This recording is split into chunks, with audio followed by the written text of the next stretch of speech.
बिस्मिल्लाहिर्रहमानिर्रहीम। अस्सलामु अलैकुम डियर स्टूडेंट, उम्मीद करता हूँ कि आप सब खैरियत से होंगे। जैसा कि हमने class 9th math unit number 2 start किया हुआ है, तो उसकी एक्सरसाइज 2.4 का क्वेश्चन नंबर 1 का पहला पार्ट हमने किया था। तो पहले पार्ट को शुरू करने से पहले मैंने आपको बताया था कि यूज़ लॉ ऑफ एक्सपोनेंट कैसे करते हैं, इस्तेमाल कैसे करते हैं।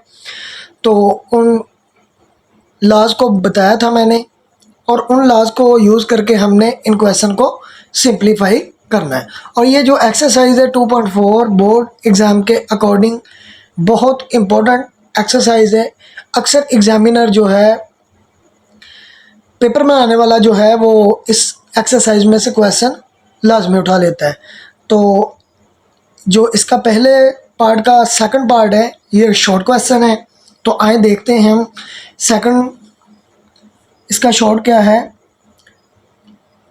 2 को -8 के साथ ज़रब करना है तो -16 आ जाएगा।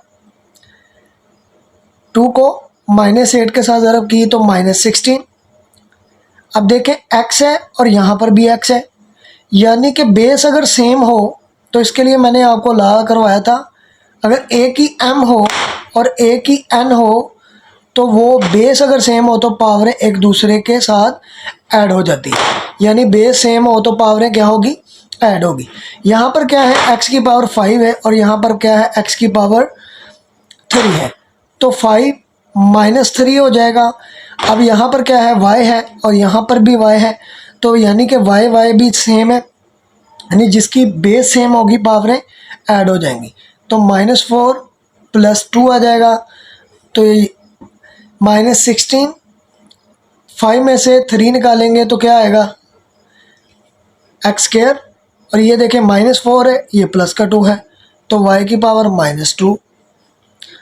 तो ये -16 x², ये y की -2 है, नीचे आकर क्या हो जाएगा हमारे पास y² पॉजिटिव हो जाए। तो यही हमारे पास इसका फाइनल आंसर है। तो क्वेश्चन नंबर 1 का थर्ड पार्ट करते हैं।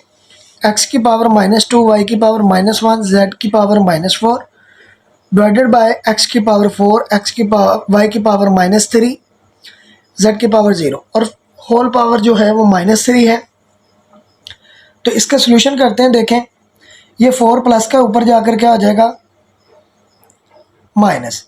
तो ये एक रूल है हमारे पास, बेस सेम हो और डिवाइड में हो, तो जो बेस सेम हो और डिवाइड में हो तो जो नीचे वाली पावर ये देखें n है, ये ऊपर जाकर माइनस हो जाएगी, यानी प्लस था ऊपर जाकर माइनस हो जाएगा।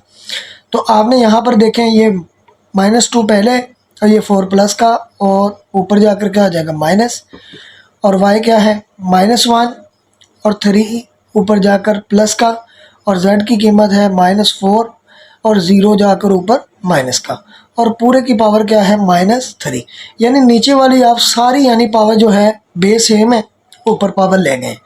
तो देखें ये माइनस माइनस प्लस होकर अलामत माइनस की लगाएंगे तो -6 आ जाएगा, और यहाँ पर y की कीमत क्या आ जाएगी, 3 में से अगर 1 निकाले तो 2 आता है, और z की कीमत क्या आ जाएगी -4 आ जाएगी, और पूरी पावर क्या है टोटल होल पावर -3।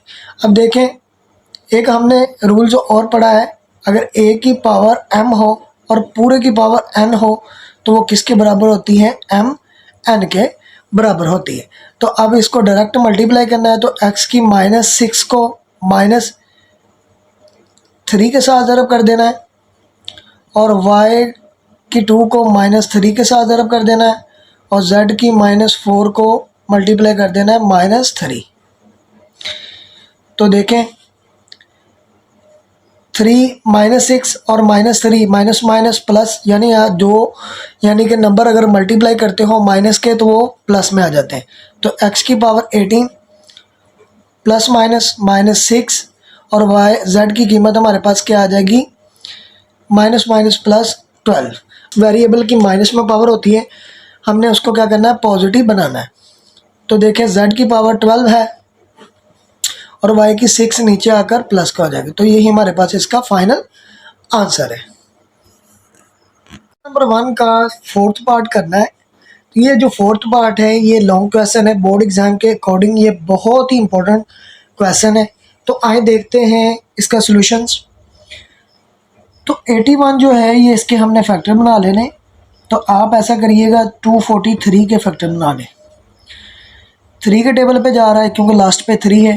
3 8 ज़ा 24 और 3 1 ज़ा 3, 3 2 ज़ा 6, एक कैरी गया 2 कैरी गए यानी 20 बन जाएगा। तो 3 7 ज़ा 21, 3 3 3 9 ज़ा 27 और 3 3 ज़ा 9 और 3 1 ज़ा 3। एक बार फिर देख लें, लास्ट पे अगर 3 है तो 3 पे जाएगा। 3 8 ज़ा 24, 3 1 ज़ा 3, 3 2 ज़ा 6, 2 इसके साथ मिला तो 21 बन गया। 3 को 7 के साथ मल्टीप्लाई करिए यानी कि 21 को 3 पे डिवाइड करेंगे तो 7 आ जाएगा।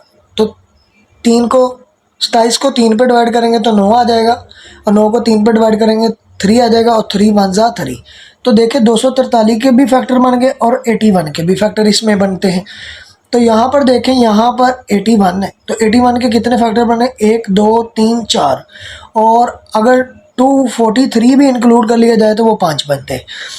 तो देखें 3 की पावर क्या है 4 और n इसके साथ मल्टीप्लाई कर रहा है।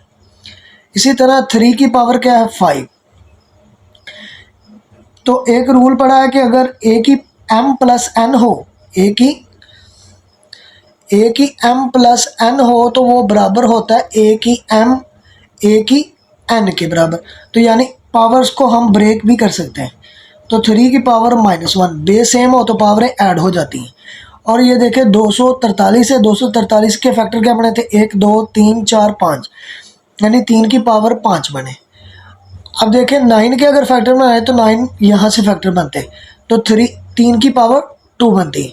तो 3 का स्क्वायर और पूरे की पावर क्या है हमारे पास 2n और ये 3 की पावर 3, 3 की पावर 4n, 3 की पावर 5 माइनस 3 की पावर 4n और 3 की पावर -1 और 3 की पावर 5। 2 को 2 के साथ ज़रब करेंगे तो 3 की पावर 4n आ जाएगा और 3 की पावर 3।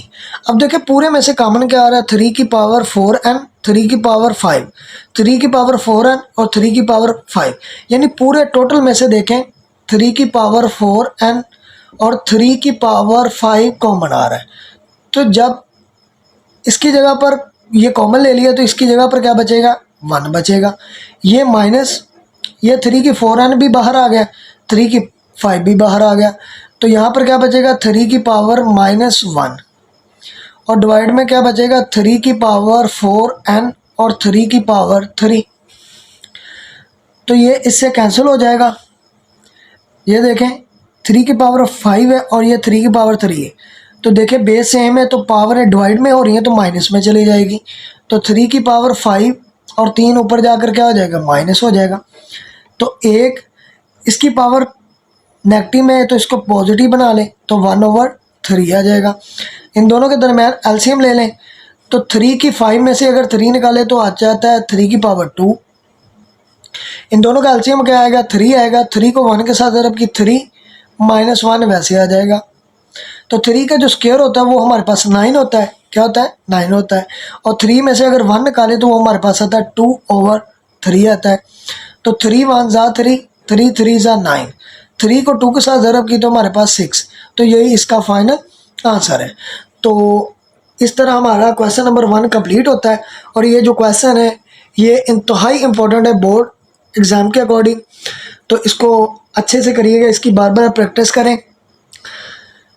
अगर मेरी वीडियो अच्छी लगे तो वीडियो को लाइक करें, शेयर करें, बेल आइकन को प्रेस करें। Thank you.